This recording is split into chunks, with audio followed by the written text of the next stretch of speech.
ਦੀ ਸਿੱਖ view point channel ਦੇਖ ਰਹੀ ਸੰਗਤ ਦਾ ਸਵਾਗਤ ਹੈ। ਸਭ ਤੋਂ ਪਹਿਲਾਂ ਫਤਿਹ ਦੀ ਸਾਂਝ ਪਾਈਏ। ਵਾਹਿਗੁਰੂ ਜੀ ਕਾ ਖਾਲਸਾ, ਵਾਹਿਗੁਰੂ ਜੀ ਕੀ ਫਤਿਹ।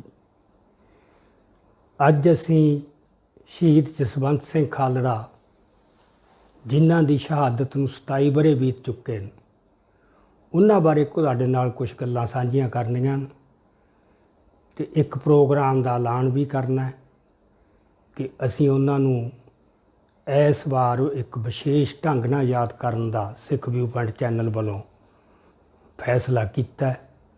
ਉਹ ਤੁਹਾਡੇ ਨਾਲ ਸਾਂਝਾ ਕਰਾਂਗੇ। ਸਭ ਤੋਂ ਪਹਿਲਾਂ ਕੁਝ ਬੁਨਿਆਦੀ ਜੇ ਤੱਥ ਆਪਾਂ ਮੁੜ ਕੇ ਚਿਤਾਰ ਲਈਏ, ਕਿਉਂਕਿ ਇਹ ਜਿਹੜੇ 27 ਵਰ੍ਹੇ ਨੇ, ਇਹ ਪੂਰੀ ਇੱਕ ਜਨਰੇਸ਼ਨ ਇਹਦੇ ਵਿੱਚ ਜਵਾਨ ਜਾਂ ਪ੍ਰਵਾਨ ਹੋ ਜਾਂਦੀ ਹੈ। ਜਿਹਦਾ ਭਾਵ ਇਹ ਕਿ ਜਿਹੜੇ ਬੱਚਿਆਂ ਨੇ ਉਦੋਂ ਜਨਮ ਲਿਆ ਹੋਊ ਜਾਂ ਉਸ ਤੋਂ ਬਾਅਦ ਜਨਮ ਲਿਆ ਹੋਊ ਜਦੋਂ ਸ਼ਹੀਦ ਜਸਵੰਤ ਸਿੰਘ ਖਾਲੜਾ ਨੂੰ ਜ਼ਾਲਮਾਂ ਨੇ ਸ਼ਹੀਦ ਕੀਤਾ, ਉਹ ਹੁਣ ਭਰ ਜਵਾਨ ਹੋ ਚੁੱਕੇ ਨੇ ਅਤੇ ਇਸ ਸਾਰੀ ਆਪਦੀ ਜ਼ਿੰਦਗੀ ਦੇ ਸਾਲਾਂ ਦੌਰਾਨ ਸ਼ਾਇਦ ਹੀ ਕੋਈ ਬੱਚਾ ਹੋਊ ਸਿੱਖ ਘਰ 'ਚ ਜਨਮਿਆ ਜਿਹਨੇ ਸ਼ਹੀਦ ਜਸਵੰਤ ਸਿੰਘ ਖਾਲੜਾ ਦਾ ਨਾਂ ਨਾ ਸੁਣਿਆ ਹੋਵੇ। ਇਕੱਲਾ ਨਾਂ ਨਹੀਂ ਸੁਣਨ ਦੀ ਗੱਲ, ਉਹਦੇ ਬਾਰੇ ਕੁਝ ਬੇਸਿਕ ਜਿਹੀਆਂ ਗੱਲਾਂ ਵੀ ਤਕਰੀਬਨ ਸਾਰਿਆਂ ਨੂੰ ਪਤਾ ਹੈ। ਇੱਕ ਗੱਲ ਦਾ ਪਤਾ ਹੈ ਕਿ ਸ਼ਹੀਦ ਜਸਵੰਤ ਸਿੰਘ ਖਾਲੜਾ ਨੇ ਖਾੜਕੂ ਸੰਘਰਸ਼ ਦਾ ਜੋ ਦੌਰ ਸੀਗਾ ਪੂਰਾ ਇੱਕ ਦਹਾਕਾ, ਉਹਦੇ ਵਿੱਚ ਜੋ ਜ਼ੁਲਮ ਹੋਏ, ਉਹਦਾ ਜਿਹੜਾ ਇੱਕ ਪੱਖ ਸੀ ਕਿ ਕਤਲ ਕਰਕੇ ਪਰਿਵਾਰ ਦੇ ਮੈਂਬਰਾਂ ਨੂੰ ਜਾਂ ਖਾੜਕੂਆਂ ਨੂੰ ਸ਼ਹੀਦ ਕਰਕੇ ਉਹਨਾਂ ਦੀਆਂ ਲਾਸ਼ਾਂ ਨੂੰ ਖੁਰਦ-ਬੁਰਦ ਕਰ ਦੇਣਾ, ਕਿਤੇ ਕੋਈ ਰਿਕਾਰਡ ਵੀ ਨਾ ਆਉਣਾ ਅਤੇ ਘਰਦਿਆਂ ਨੂੰ ਪਤਾ ਵੀ ਨਾ ਲੱਗਣਾ, ਜਿਹਦੇ ਕਰਕੇ ਉਹ ਜਿਹੜਾ ਉਹਨਾਂ ਦੇ ਅੰਤਮ ਰਸਮਾਂ ਕਰਨੀਆਂ ਹੁੰਦੀਆਂ ਉਹ ਵੀ ਨਾ ਕਰ ਸਕੇ। ਕਈਆਂ ਨੂੰ ਇਹ ਵੀ ਉਮੀਦਾਂ ਬਣੀਆਂ ਰਹੀਆਂ ਕਿ ਸਾਡਾ ਪੁੱਤ ਜਿਹੜਾ ਹੈਗਾ ਉਹ ਸ਼ਾਇਦ ਜਿਉਂਦਾ ਹੋਵੇ ਅਤੇ ਮੁੜ ਕੇ ਘਰੇ ਆ ਜਾਊ, ਪਰ ਉਹ ਅਣਪਛਾਤੀ ਲਾਸ਼ ਬਣ ਚੁੱਕਿਆ ਸੀ। ਉਹਦੀ ਗਿਣਤੀ ਇੱਕ ਨਹੀਂ, ਹਜ਼ਾਰਾਂ ਨਹੀਂ, ਪਤਾ ਨਹੀਂ ਕਿੰਨੀ ਸੀ, ਜਿਹੜੀ ਪੂਰੀ ਗਿਣਤੀ ਨਹੀਂ ਸੀ ਹੋ ਸਕੀ। ਤਾਂ ਉਸ ਜਸਵੰਤ ਸਿੰਘ ਖਾਲੜਾ ਨੇ ਆਪਦੀ ਜ਼ਿੰਦਗੀ ਦਾ ਇਹ ਇੱਕ ਕਾਰਜ ਜਾਂ ਮਿਸ਼ਨ ਅਪਣਾ ਕੇ ਚੱਲੇ ਕਿ ਜਿਹੜਾ ਇਹ ਪੱਖ ਹੈ ਅਣਪਛਾਤੀਆਂ ਲਾਸ਼ਾਂ ਦਾ ਸੱਚ, ਉਹ ਦੁਨੀਆ ਦੇ ਸਾਹਮਣੇ ਲਿਆਉਣਾ ਹੈ। ਇਕੱਲੇ ਸਿੱਖਾਂ ਦੇ ਜਾਂ ਇੱਥੇ ਭਾਰਤ ਅੰਦਰ ਨਹੀਂ, ਦੁਨੀਆ ਦੇ ਸਾਹਮਣੇ। ਅਤੇ ਇਹ ਜਸਵੰਤ ਸਿੰਘ ਖਾਲੜਾ ਨੂੰ ਪਤਾ ਸੀ ਕਿ ਦੁਨੀਆ ਵਿੱਚ ਗੱਲ ਉਹ ਪ੍ਰਵਾਨ ਹੋਊ ਜਿਹਦੀ ਤੁਹਾਡੇ ਕੋਲ ਠੋਸ ਤੱਥ ਅਤੇ ਗਵਾਹੀ ਹੋਊ, ਸਬੂਤ ਹੋਣਗੇ। ਉਂਝ ਪ੍ਰਾਪੇਗੰਡੇ ਦੀ ਭਾਸ਼ਾ 'ਚ ਕੀਤੀ ਗੱਲ ਕਿ ਸਾਡੇ ਲੱਖ ਮਾਰਤੇ, ਸਾਡੇ 2 ਲੱਖ ਮਾਰਤੇ, ਇਹ ਬਾਹਰਲੀ ਦੁਨੀਆ ਨੇ ਇਸ ਤਰ੍ਹਾਂ ਪ੍ਰਵਾਨ ਨਹੀਂ ਕਰਨੀ। ਸੋ ਜਿਹਦੇ ਕਰਕੇ ਉਹਨਾਂ ਨੇ ਫਿਰ ਇੱਕ ਸਿਸਟੇਮੈਟਿਕ ਢੰਗ ਨਾਲ ਜਥੇਬੰਦੀ ਬਣਾਈ ਹੋਈ ਸੀਗੀ ਹਿਊਮਨ ਰਾਈਟਸ ਦੀ। ਜਿਹੜਾ ਵਿੰਗ ਸੀ ਉਸ ਮੌਕੇ ਸ਼੍ਰੋਮਣੀ ਅਕਾਲੀ ਦਲ ਬਾਦਲ ਦਾ ਹੀ ਹਿਊਮਨ ਰਾਈਟਸ ਵਿੰਗ, ਉਹਦੇ ਵਿੱਚ ਇੱਕ ਪੂਰੀ ਟੀਮ ਸੀ। ਉਹਨਾਂ ਨੇ ਰਲ ਕੇ ਇਹ ਕਾਰਜ ਛੋਹਿਆ ਅਤੇ ਅਖੀਰ ਨੂੰ ਤਕਰੀਬਨ 25,000 ਲਾਸ਼ਾਂ ਦਾ ਉਹਨਾਂ ਨੇ ਇੱਕ ਮੋਟਾ ਜਿਹਾ ਅੰਦਾਜ਼ਾ ਲਾਇਆ। ਕੁਛ ਲਾਸ਼ਾਂ ਦੀਆਂ, ਕੁਛ ਬੰਦਿਆਂ ਦੀਆਂ ਲਿਸਟਾਂ ਜਾਰੀ ਕੀਤੀਆਂ ਜੋ ਉਹਨਾਂ ਨੂੰ ਠੋਸ ਸਬੂਤ ਮਿਲ ਗਏ, ਜਿਨ੍ਹਾਂ ਨੂੰ ਅਣਪਛਾਤੇ ਕਹਿ ਕੇ ਉਹਨਾਂ ਨੇ ਸੰਸਕਾਰ ਕਰਤੇ ਸੀਗੇ ਸ਼ਮਸ਼ਾਨ ਘਾਟਾਂ 'ਚ, ਮਿਊਨਿਸਪਲ ਕਮੇਟੀ ਦਿਆਂ 'ਚ। ਸੋ ਉਹ ਲਿਸਟਾਂ ਤਿਆਰ ਕੀਤੀਆਂ ਅਤੇ ਉਹ ਲਿਸਟਾਂ ਨੂੰ ਫਿਰ ਦੁਨੀਆ ਦੇ ਸਾਹਮਣੇ ਲੈ ਕੇ ਗਏ, ਜਿਹਦੇ ਵਿੱਚੋਂ ਜਸਵੰਤ ਸਿੰਘ ਖਾਲੜਾ ਨੇ 2 ਵਾਰ ਤਾਂ ਕੈਨੇਡਾ ਗਏ ਅਤੇ ਉੱਥੇ ਪਾਰਲੀਮੈਂਟ ਦੇ ਵਿੱਚ ਜਾ ਕੇ ਜਿਹੜੀ ਉਹਨਾਂ ਨੇ ਇੱਕ ਸਪੀਚ ਦਿੱਤੀ, ਜਿਹੜੀ ਬਕਾਇਦਾ ਹੁਣ ਇੱਕ ਪੂਰੀ ਰਜਿਸਟਰ ਹੋ ਚੁੱਕੀ ਹੈ, ਇੱਕ ਸਟੀਕ ਤੱਥ ਲੋਕਾਂ ਸਾਹਮਣੇ ਆ ਗਿਆ। ਉਹ ਦੁਨੀਆ ਨੂੰ ਦੱਸਿਆ ਕਿ ਪੰਜਾਬ ਦੇ ਵਿੱਚ ਸਾਡੇ ਨਾਲ ਕੀ ਹੋ ਰਿਹਾ ਹੈ ਉਸ ਮੌਕੇ ਜਦੋਂ ਹੋ ਰਿਹਾ ਸੀ। ਅਤੇ ਦੂਜਾ ਉਹਨਾਂ ਨੇ ਇੱਕ ਉਸ ਮੌਕੇ ਦੇ ਉੱਤੇ ਆਪਣਾ ਟੋਰਾਂਟੋ ਦੇ ਵਿੱਚ, ਟੋਰਾਂਟੋ ਏਰੀਏ 'ਚ ਜੋ ਗੁਰਦੁਆਰਾ ਸਾਹਿਬ ਹੈ ਡਿਕਸੀ ਦਾ ਬੜਾ ਮਸ਼ਹੂਰ, ਉੱਥੇ ਕੋਈ ਪ੍ਰੋਗਰਾਮ ਸੀਗਾ ਅਣਖੀਲਾ ਪੰਜਾਬ ਰੇਡੀਓ ਵੱਲੋਂ, ਉਹਨਾਂ ਦੀ ਇੱਕ ਵਰ੍ਹੇਗੰਢ ਸੀ। ਉੱਥੇ ਜਾ ਕੇ ਬੋਲੇ ਉਹੀ ਸਪੀਚ ਹੈ ਜਿਹਨੂੰ ਅਸੀਂ ਆਈਕੋਨਿਕ ਸਪੀਚ, ਉਹਨਾਂ ਦੀ ਆਈਕੋਨਿਕ ਤੋਂ ਭਾਵ ਜਸਵੰਤ ਸਿੰਘ ਖਾਲੜਾ ਦੀ ਪਛਾਣ ਹੀ ਉਹ ਸਪੀਚ ਬਣ ਗਈ ਹੈ। ਮੇਰਾ ਖਿਆਲ ਨਹੀਂ ਕਿ ਸਿੱਖ ਇਹੋ ਜਿਹਾ ਹੋਊਗਾ ਜਿਹਨੇ ਉਹ ਸਪੀਚ ਨਾ ਸੁਣੀ ਹੋਵੇ। ਸੋ ਇਹ ਤਾਂ ਸੀਗੀਆਂ ਕੁਛ ਬੁਨਿਆਦੀ ਜਿਹੀਆਂ ਗੱਲਾਂ। ਇਹਨਾਂ ਸਾਰੀਆਂ ਸਰਗਰਮੀਆਂ 'ਚੋਂ ਇੱਕ ਜਿਹੜੀ ਸ਼ਖਸੀਅਤ ਦਾ ਪੱਖ ਹੈ ਜਸਵੰਤ ਸਿੰਘ ਖਾਲੜਾ ਦਾ, ਉਹ ਇਹ ਸੀ ਕਿ ਉਹਨੇ ਹਿਊਮਨ ਰਾਈਟਸ ਦੀ ਗੱਲ ਤਾਂ ਉਭਾਰੀ ਹੈ, ਪਰ ਨਾਲ ਇਹ ਹੈ ਕਿ ਜੇ ਇਹ ਜ਼ੁਲਮ ਹੋਇਆ ਜਿਹੜਾ, ਇਹ ਕਿਹੜੀ ਗੱਲ ਨਾਲ ਜੁੜ ਕੇ ਹੋਇਆ ਹੈ ਕਿ ਸਿੱਖਾਂ ਨਾਲ ਲੰਮੇ ਸਮੇਂ ਤੋਂ ਵਧੀਕੀਆਂ ਅਤੇ ਬੇਇਨਸਾਫੀਆਂ ਹੁੰਦੀਆਂ ਆ ਰਹੀਆਂ ਸੀ। ਉਹਦੇ ਖਿਲਾਫ ਸੰਤ ਜਰਨੈਲ ਸਿੰਘ ਭਿੰਡਰਾਂਵਾਲਿਆਂ ਨੇ ਇੱਕ ਸੰਘਰਸ਼ ਦੀ ਸ਼ੁਰੂਆਤ ਕੀਤੀ, ਜਿਹੜਾ ਫਿਰ ਹੌਲੀ ਹੌਲੀ ਪੂਰਾ ਖਾੜਕੂ ਜਾਂ ਹਥਿਆਰਬੰਦ ਸੰਘਰਸ਼ ਦਾ ਰੂਪ ਧਾਰਨ ਕੀਤਾ ਅਤੇ ਤਕਰੀਬਨ ਮੋਟਾ ਜਿਹਾ ਆਪਾਂ ਕਹਿ ਲਈਏ ਕਿ ਇੱਕ ਦਹਾਕਾ ਉਹ ਸੰਘਰਸ਼ ਚੱਲਿਆ ਅਤੇ ਉਸ ਦੇ ਵਿੱਚ ਬੜੀਆਂ ਲਸਾਨੀ ਕੁਰਬਾਨੀਆਂ ਹੋਈਆਂ, ਸ਼ਹਾਦਤਾਂ ਹੋਈਆਂ, ਜਿਹਦੇ ਨਾਲ ਸਾਡਾ ਜਿਹੜਾ ਪੁਰਾਤਨ ਵਿਰਸਾ ਸੀਗਾ ਇਨਸਾਫ ਲਈ, ਸੱਚ ਲਈ ਆਪਾਂ ਕੁਰਬਾਨ ਕਰ ਦੇਣਾ, ਉਹ ਇੱਕ ਜਿਹੜੇ ਮਿੱਥ ਸੀਗੇ 18ਵੀਂ ਸਦੀ ਤੋਂ ਸਿਰਜੇ ਗਏ, ਉਹ ਦੁਬਾਰਾ ਮੁੜ ਕੇ ਸਿਰਜ ਕੇ ਦਿਖਾਏ ਪੰਜਾਬ ਦੀ ਧਰਤੀ 'ਤੇ ਉਹ ਯਾਦ ਤਵਾਜ਼ਾ ਲੋਕਾਂ ਦੇ ਦਿਲਾਂ ਦੇ ਵਿੱਚ ਤਾਜ਼ੀ ਕੀਤੀ।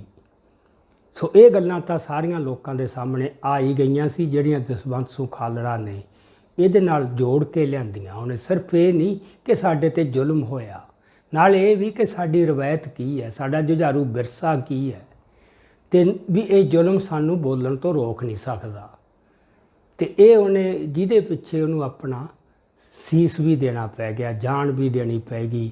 ਇਹ ਚਤਨ ਰੂਪ ਦੇ ਵਿੱਚ ਹੀ ਉਹ ਧਾਰ ਕੇ ਚੱਲਿਆ ਸੀਗਾ ਕਿ ਇਸ ਜ਼ਬਰ ਨੂੰ ਲਲਕਾਰਨਾ ਹੈ। ਸੋ ਇਹ ਗੱਲਾਂ ਜਿਹੜੀਆਂ ਨਾ, ਜਿੱਥੋਂ ਮੈਂ ਗੱਲ ਸ਼ੁਰੂ ਕੀਤੀ ਸੀ ਕਿ ਜਿਹੜੇ ਬੱਚਿਆਂ ਨੇ ਉਦੋਂ ਉਹਦੇ ਜਨਮ ਲਿਆ ਹੋਊਗਾ, ਜਿਉਂ-ਜਿਉਂ ਸੋਝੀ ਆਈ ਹੈ, ਉਹਨਾਂ ਨੇ ਇਹ ਗੱਲਾਂ ਤਕਰੀਬਨ ਜਾਂ ਕਿਤੋਂ ਸੁਣੀਆਂ ਜਾਂ ਪੜ੍ਹ ਲਈਆਂ ਕਿ ਕਿਹੜੇ ਕਾਜ ਵਾਸਤੇ ਜਸਵੰਤ ਸਿੰਘ ਖਾਲੜਾ ਸ਼ਹੀਦ ਹੋਇਆ, ਅਤੇ ਇਹ ਉਹਨਾਂ ਨੇ ਪੜ੍ਹ ਵੀ ਲਿਆ, ਸੁਣ ਲਈ ਵੀ ਲਿਆ, ਅਤੇ 27 ਸਾਲਾਂ 'ਚ ਇੱਕ ਗੱਲ ਆਪਦੀਆਂ ਅੱਖਾਂ ਦੇ ਸਾਹਮਣੇ ਇਹ ਵੀ ਦੇਖ ਲਈ ਕਿ ਜਿਸ ਜ਼ੁਲਮ ਦੀ ਗੱਲ ਜਸਵੰਤ ਸਿੰਘ ਖਾਲੜਾ ਨੇ ਕੀਤੀ ਸੀ, ਜਿਹਦੇ ਖਿਲਾਫ ਆਪਦੀ ਆਵਾਜ਼ ਬੁਲੰਦ ਕੀਤੀ ਸੀ, ਉਹ ਜ਼ੁਲਮ ਦਾ ਵਰਤਾਰਾ ਰੁਕਿਆ ਨਹੀਂ, ਉਹ ਉਸੇ ਤਰ੍ਹਾਂ ਚੱਲ ਰਿਹਾ ਹੈ। ਅਤੇ ਜਿਸ ਇਨਸਾਫ ਲਈ ਉਸਨੇ ਆਪਣਾ ਸੀਸ ਦੇ ਦਿੱਤਾ, ਆਪਾ ਕੁਰਬਾਨ ਕਰ ਦਿੱਤਾ, ਉਹ ਇਨਸਾਫ ਅਜੇ ਤੱਕ ਵੀ ਸਾਨੂੰ ਇੱਥੇ ਨਹੀਂ ਮਿਲਿਆ। ਇਹ ਤੱਥ ਜਿਹੜਾ ਹੁਣ ਲੋਕਾਂ ਦੇ ਸਾਹਮਣੇ, ਇਹਨੂੰ ਕੌੜਾ ਤੱਥ ਕਹਿ ਲਓ, ਘਿਨਾਉਣਾ ਤੱਥ ਕਹਿ ਲਓ, ਪਰ ਇਹ ਸਾਡੇ ਸਾਹਮਣੇ ਹੈ ਕਿ ਕਿਸੇ ਵੀ ਚੀਜ਼ ਦਾ ਨਾ ਜ਼ੁਲਮ ਦਾ ਵਰਤਾਰਾ ਬੰਦ ਹੋਇਆ ਅਤੇ ਨਾ ਕੋਈ ਇਨਸਾਫ ਮਿਲਿਆ। ਇੱਕ ਤੀਜੀ ਗੱਲ ਹੈ ਜਿਹੜੀ ਅਸੀਂ ਅੱਜ ਇੱਥੇ ਤੁਹਾਡੇ ਨਾਲ ਸਾਂਝੀ ਕਰਨੀ ਚਾਹੁੰਦੇ ਹਾਂ, ਜਿਹੜੀ ਅੱਜ ਸਾਡੇ ਵਾਸਤੇ ਅੱਜ ਦੇ ਪ੍ਰਸੰਗ 'ਚ ਬਹੁਤ ਮਹੱਤਵਪੂਰਨ ਹੈ। ਉਹ ਇਹ ਹੈ ਕਿ ਜਦੋਂ ਇਹ ਜ਼ੁਲਮ ਚੱਲ ਰਿਹਾ ਸੀ, ਖਾਸ ਕਰਕੇ ਜਦੋਂ ਬੇਅੰਤ ਸਿੰਘ, ਜਿਹਨੂੰ ਅਸੀਂ ਬੁੱਚੜ ਦੇ ਨਾਂ ਨਾਲ ਯਾਦ ਕਰਦੇ ਹਾਂ, ਜਦੋਂ ਉਹ ਮੁੱਖ ਮੰਤਰੀ ਬਣਿਆ, ਜਿਹੜਾ ਉਹਨੇ ਆ ਕੇ ਇੱਕਦਮ ਵਧਾਇਆ ਜ਼ੁਲਮ, ਬੇਅੰਤ ਸਿੰਘ ਸੀ ਅਤੇ ਨਾਲ ਉਹਦਾ ਸਹਿਯੋਗੀ ਜਿਹੜਾ ਉਹ KPS ਗਿੱਲ, ਅਤੇ KPS ਗਿੱਲ ਦੀ ਫਿਰ ਹਥਿਆਰਿਆਂ ਦੀ ਇੱਕ ਪੂਰੀ ਟੀਮ ਹੇਠਾਂ ਇੱਕ ਪੂਰਾ ਤੰਤਰ ਸਿਰਜਿਆ ਹੋਇਆ ਸੀ। ਉਹਨਾਂ ਨੇ ਮਤਲਬ ਜਿਹੜਾ ਜ਼ੁਲਮ ਕੀਤਾ, ਉਸ ਜ਼ੁਲਮ ਦੇ ਖਿਲਾਫ 92 ਤੋਂ ਬਾਅਦ ਤਕਰੀਬਨ ਸਿੱਖਾਂ ਨੇ ਬੋਲਣਾ ਸ਼ੁਰੂ ਕਰਤਾ ਸੀ, ਸਿੱਖਾਂ ਦੇ ਆਗੂਆਂ ਨੇ ਵੀ ਬੋਲਣਾ ਸ਼ੁਰੂ ਕਰਤਾ ਸੀ, ਮੁਜ਼ਾਹਰੇ, ਧਰਨੇ, ਇਹ ਸਭ ਸਿਲਸਿਲਾ ਸ਼ੁਰੂ ਹੋ ਚੁੱਕਿਆ ਸੀ। ਇਹ ਸਿਲਸਿਲੇ ਦੇ ਵਿੱਚ ਹੀ ਜਿਹੜਾ ਅਕਾਲੀ ਦਲ ਹੈ, ਜਿਹਦਾ ਪ੍ਰਧਾਨ ਉਸ ਮੌਕੇ ਪ੍ਰਕਾਸ਼ ਸਿੰਘ ਬਾਦਲ ਸੀ, ਉਸ ਨੇ ਲੋਕਾਂ ਦੇ ਸਾਹਮਣੇ ਇਹ ਇੱਕ ਵਾਅਦਾ ਕੀਤਾ ਸੀਗਾ ਬੜਾ ਪ੍ਰਤੱਖ ਤੌਰ 'ਤੇ ਕਿ ਜਦੋਂ ਵੀ ਅਸੀਂ ਸੱਤਾ 'ਚ ਆਏ ਅਤੇ ਅਸੀਂ ਇਹ ਸਾਰੇ ਕੁਛ ਦਾ ਹਿਸਾਬ ਲੈਣਾ ਹੈ, ਕਾਤਲਾਂ ਨੂੰ ਅਸੀਂ ਬਣਦੀ ਸਜ਼ਾ ਦੇਣੀ ਹੈ, ਇੱਕ ਇੱਕ ਗੱਲ ਦਾ ਹਿਸਾਬ ਲਿਆ ਜਾਊ। ਇਹ ਗੱਲਾਂ ਤੁਸੀਂ ਉਸ ਮੌਕੇ ਦੇ ਅਖਬਾਰ ਫਰੋਲੋ, ਉਸ ਮੌਕੇ ਸੋਸ਼ਲ ਮੀਡੀਆ ਤਾਂ ਹੈ ਨਹੀਂ ਸੀ, ਕੋਈ ਵੀਡੀਓ ਨਹੀਂ ਸੀ ਬਣਦੀਆਂ ਹੁੰਦੀਆਂ, ਪਰ ਅਖਬਾਰਾਂ ਵਿੱਚ ਇਹ ਸਾਰੀਆਂ ਗੱਲਾਂ ਦਰਜ ਪਈਆਂ।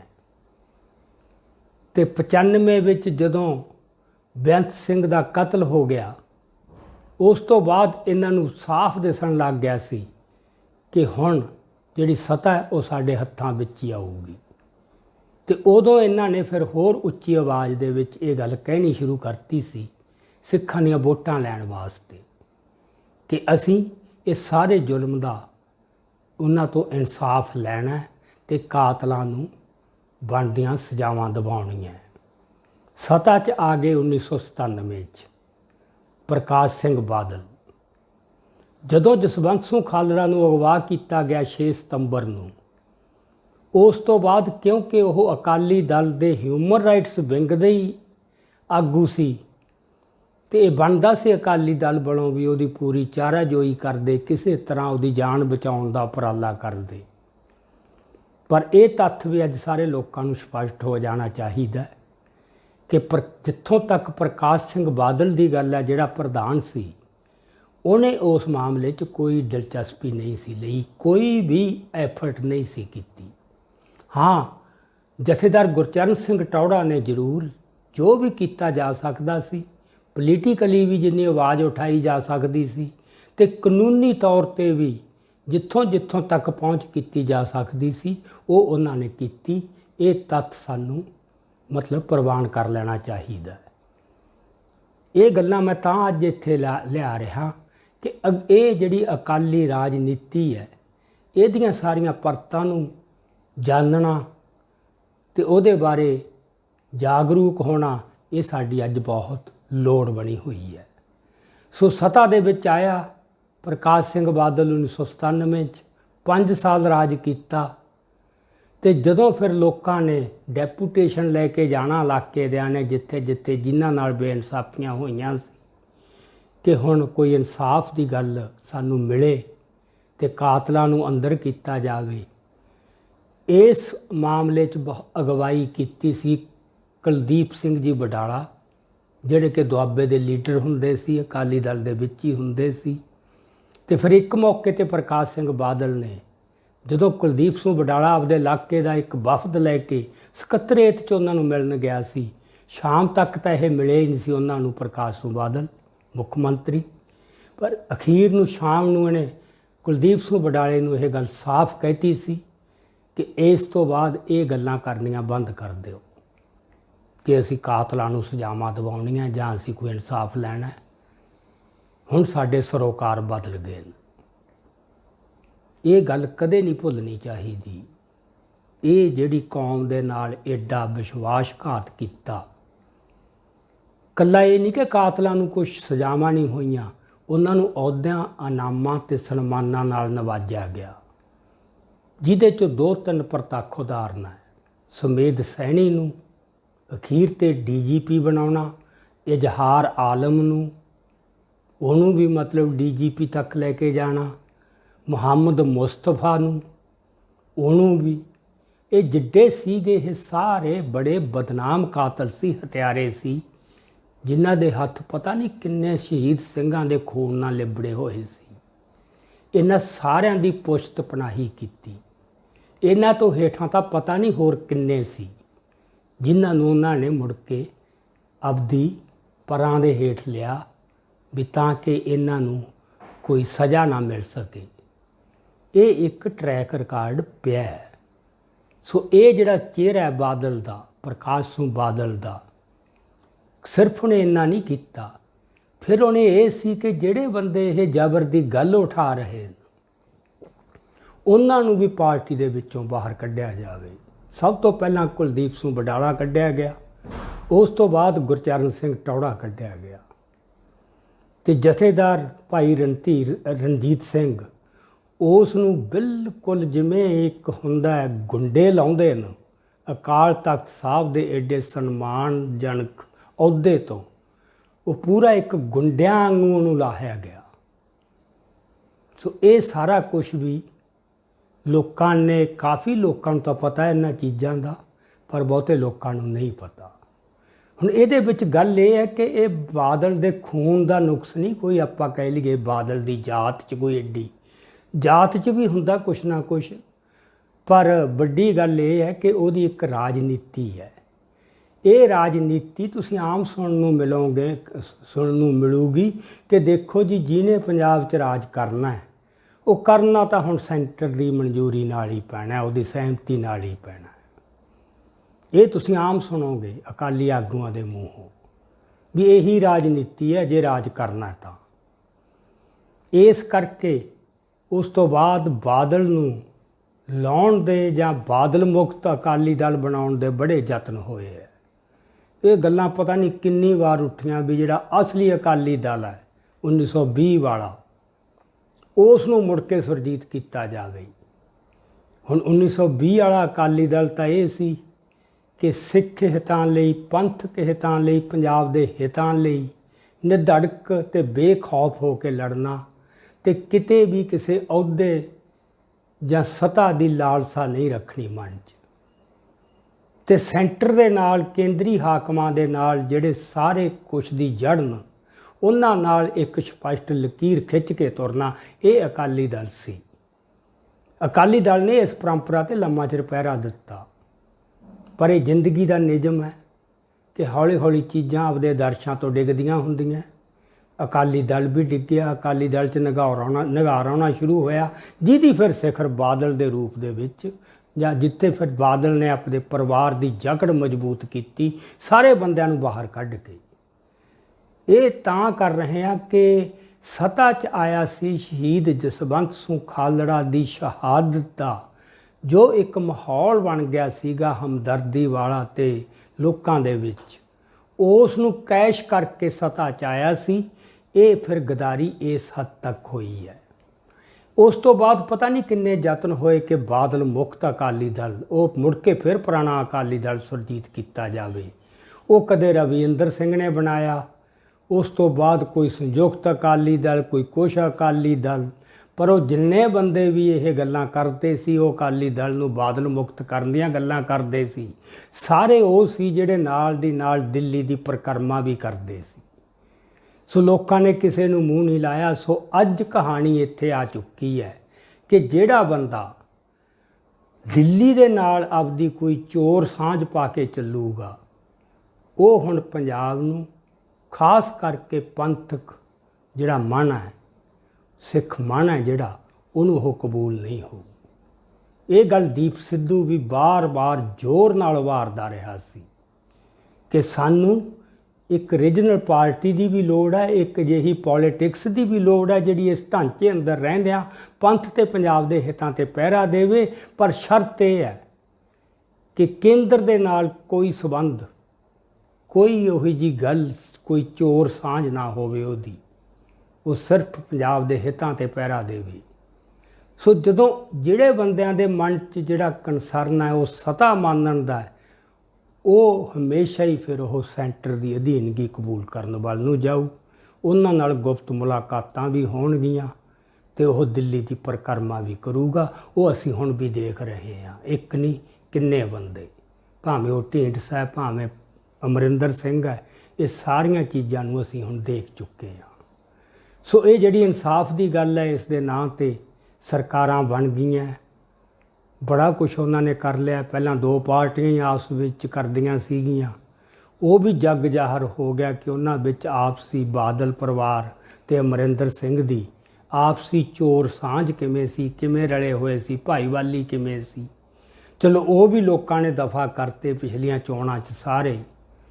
ਉਸ ਤੋਂ ਬਾਅਦ ਇੱਕ ਨਵੀਂ ਪਾਰਟੀ ਆ ਗਈ ਹੈ ਜਿਹੜੀ ਇਹ ਦੋਹਾਂ ਪਾਰਟੀਆਂ ਤੋਂ ਇੱਕ ਵੱਖਰੀ ਹੈ, ਤੇ ਲੋਕਾਂ ਨੂੰ ਇਹ ਸੀ ਕਿ ਇਹ ਤਾਂ ਆਪਸ ਵਿੱਚ ਹੀ ਰਲੇ ਹੋਏ ਸੀ, ਇਹ ਤਾਂ ਝੂਠੇ ਨੇ, ਇਹ ਤਾਂ ਮੌਕਾ ਪ੍ਰਸਤ ਨੇ, ਕਿ ਹੁਣ ਸਾਨੂੰ ਕੁਛ ਇਨਸਾਫ ਮਿਲੂਗਾ। ਉਹ ਵੀ ਹੁਣ ਆਪਾਂ ਦੇਖ ਲਿਆ ਕਿ ਉਹ ਬੀ ਟੀਮ ਹੀ ਆਪਾਂ ਕਹਿ ਸਕਦੇ ਹਾਂ, ਕਿ ਉਹੀ ਸੋਚ ਹੈ, ਉਹੀ ਦਿੱਲੀ ਵਾਲੇ ਨੇ, ਤੇ ਉਹੀ ਪੰਜਾਬ ਨੂੰ ਉਹ ਆਪਦੀ ਇੱਕ ਕਲੋਨੀ ਦੇ ਤੌਰ 'ਤੇ ਇੱਕ ਉਸ ਤਰ੍ਹਾਂ ਹੀ ਰੱਖਣਾ ਚਾਹੁੰਦੇ ਨੇ। ਸੋ ਇਹ ਗੱਲਾਂ ਨੇ ਜਿਹੜੀਆਂ ਅੱਜ ਇਹ 27 ਸਾਲਾਂ ਦੇ ਜਿਹੜਾ ਅਨੁਭਵ ਹੈ, ਉਹਦੀ ਰੌਸ਼ਨੀ 'ਚ ਜਦੋਂ ਅਸੀਂ ਸ਼ਹੀਦ ਜਸਵੰਤ ਸਿੰਘ ਖਾਲੜਾ ਦੀ ਜਿਹੜੀ ਸ਼ਹਾਦਤ ਹੈ ਉਹਨੂੰ ਸਮਝਣਾ ਹੈ, ਤਾਂ ਅਸੀਂ ਉਹਦੀ ਇੱਕ ਇੱਕ ਗੱਲ ਵੱਲ ਸਾਨੂੰ ਗੌਰ ਕਰਨਾ ਪਊ।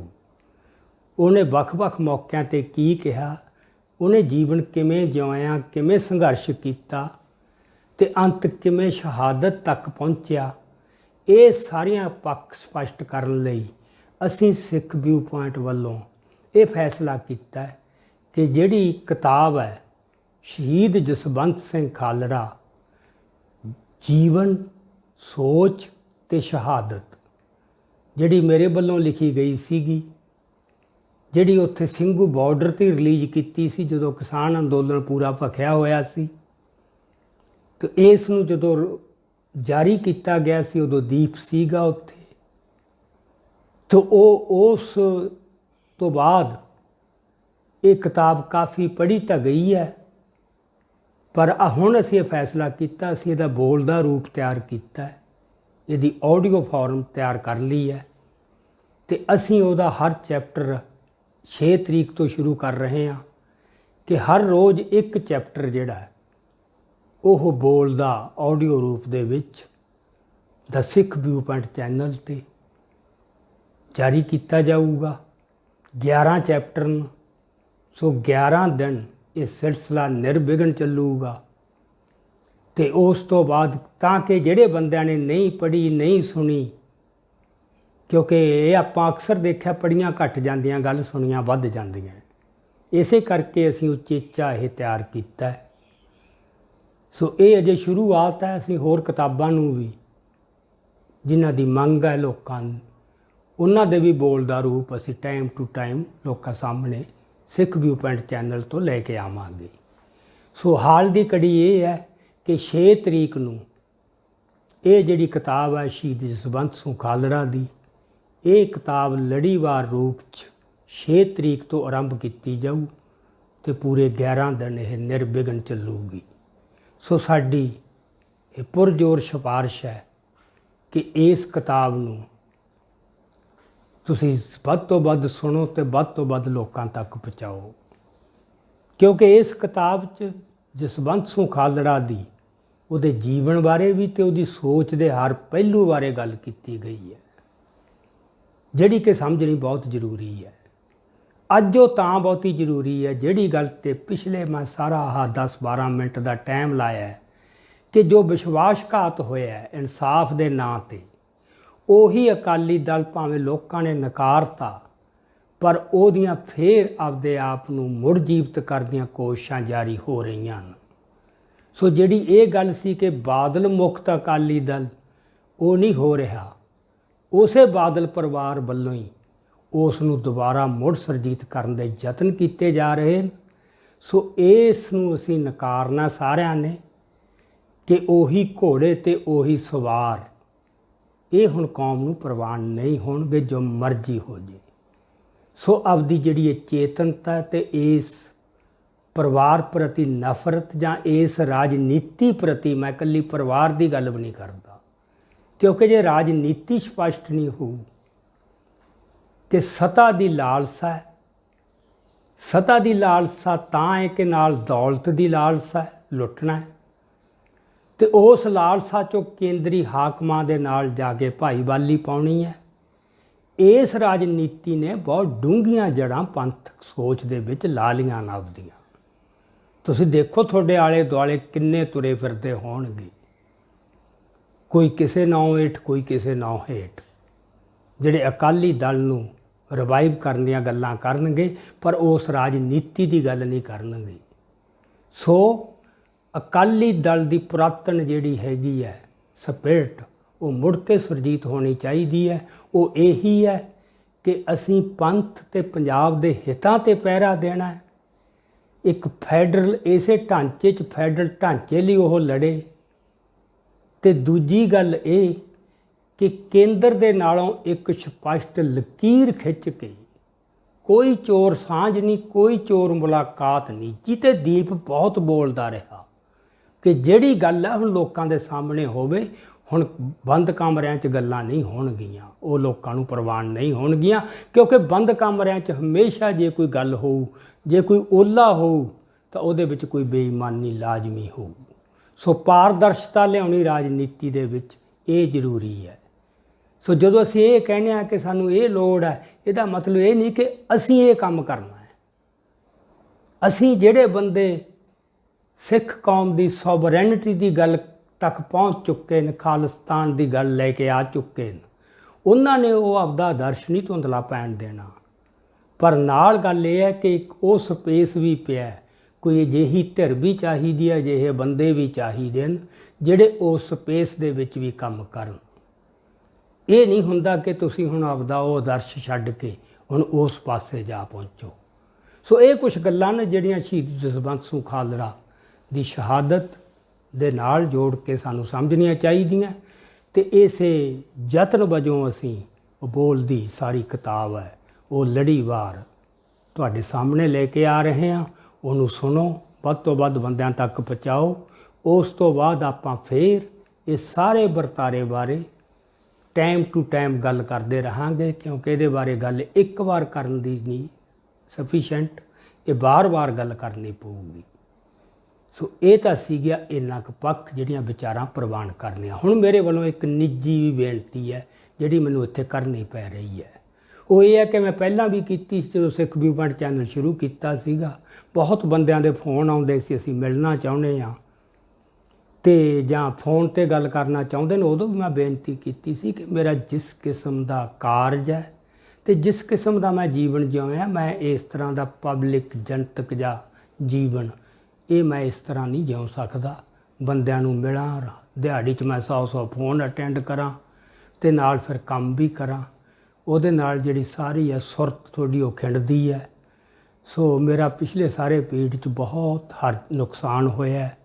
ਉਸ ਕਾਰਜ ਦਾ ਤਕਰੀਬਨ ਠੱਪ ਹੀ ਹੋ ਗਿਆ। ਸੋ ਇਕੱਲਾ ਉਹ ਕਾਰਜ ਨਹੀਂ ਠੱਪ ਹੋਇਆ, ਨਾਲ ਹੁਣ ਉਮਰ ਦੇ ਨਾਲ ਸਿਹਤ ਨੇ ਵੀ ਕੁਛ ਹੌਲੀ ਹੌਲੀ ਜਵਾਬ ਦੇਣਾ ਹੁੰਦਾ। ਉਹਦੇ ਕਰਕੇ ਉਹ ਸਿਹਤ ਵੀ ਹੁਣ ਪੂਰਾ ਸਾਥ ਨਹੀਂ ਦੇ ਰਹੀ। ਸੋ ਬਹੁਤ ਸਾਰੀਆਂ ਉਮਰ ਦੇ ਨਾਲ ਤੇ ਜਿਹੋ ਜਿਹੀ ਲਾਈਫ ਸਟਾਈਲ ਰਹੀ ਉਹਦੇ ਨਾਲ ਜੁੜ ਕੇ ਕੁਛ ਲਾ ਇਲਾਜ ਬਿਮਾਰੀਆਂ ਵੀ ਆ ਚਿੰਬੜਦੀਆਂ ਹੁੰਦੀਆਂ। ਸੋ ਮੇਰੀ ਬੇਨਤੀ ਹੈ ਕਿ ਮੈਨੂੰ ਬਿਲਕੁਲ ਕੋਈ ਫੋਨ ਕਰਨ ਦੀ ਬਿਨਾਂ ਵਜ੍ਹਾ ਤੇ ਕੋਈ ਮੈਸੇਜ ਭੇਜਣ ਦੀ, ਕੋਈ ਵਟਸਐਪ ਭੇਜਣ ਦੀ, ਕਿਉਂਕਿ ਮੈਂ ਸਾਰਾ ਕੁਛ ਉਹ ਬੰਦ ਕਰ ਰਿਹਾ ਹੁਣ ਆਉਣ ਵਾਲੇ ਦਿਨਾਂ 'ਚ। ਮੈਂ ਮੁੜ ਕੇ ਫੇਰ ਆਪਦਾ ਇੱਕ ਉਸੇ ਤਰ੍ਹਾਂ ਕੰਸਨਟਰੇਟ ਕਰਕੇ ਇਕਾਗਰਚਿਤ ਹੋ ਕੇ ਜਿੰਨਾ ਕੁ ਵਾਹਿਗੁਰੂ ਨੇ ਮਨਜ਼ੂਰ ਹੋਇਆ ਮੈਂ ਕੁਛ ਨਾ ਕੁਛ ਉਹੀ ਕੰਮ ਕਰਨਾ ਚਾਹੁੰਦਾ। ਇਹ ਜਿਹੜਾ ਵਿੱਚ ਦੀ ਮੈਨੂੰ ਇੱਧਰ ਆ ਕੇ ਇਹ ਕੰਮ ਕਰਨਾ ਪਿਆ। ਸੋ ਮੈਨੂੰ ਕੀ ਗੁਰਮਤਿ ਸਮਾਗਮਾਂ 'ਤੇ ਬੁਲਾਉਂਦੇ ਨੇ, ਸੈਮੀਨਾਰਾਂ 'ਤੇ ਬੁਲਾਉਂਦੇ ਨੇ। ਸੋ ਮੇਰੀ ਇਹ ਗੁਜ਼ਾਰਿਸ਼ ਹੈ ਕਿ ਮੈਨੂੰ ਕਿਸੇ ਕਿਸਮ ਦਾ ਵੀ ਕੋਈ ਇਹੋ ਜਿਹਾ ਸੱਦਾ ਨਾ ਦਿੱਤਾ ਜਾਵੇ, ਨਾ ਮੈਨੂੰ ਮਿਲਣ ਦੀ ਕੋਈ ਬਹੁਤੀ ਇਹ ਯਤਨ ਕੀਤਾ ਜਾਵੇ, ਕਿਉਂਕਿ ਮੈਥੋਂ ਇਹ ਸਾਰਾ ਕੰਮ ਨਹੀਂ ਹੋ ਸਕਣਾ। ਸੋ ਮੈਂ ਜੋ ਕਰ ਰਿਹਾ ਮੈਨੂੰ ਇਸੇ ਫਾਰਮ 'ਚ ਹੀ ਮੈਥੋਂ ਸੇਵਾ ਲਈ ਜਾਵੇ, ਉਹੀ ਪ੍ਰਵਾਨ ਕੀਤੀ ਜਾਵੇ। ਇੰਨੀਆਂ ਕੁ ਮੇਰੀ ਇਸ ਨਿਮਰ ਬੇਨਤੀ ਹੈ, ਇਹਨੂੰ ਜ਼ਰੂਰ ਪ੍ਰਵਾਨ ਕਰਿਓ।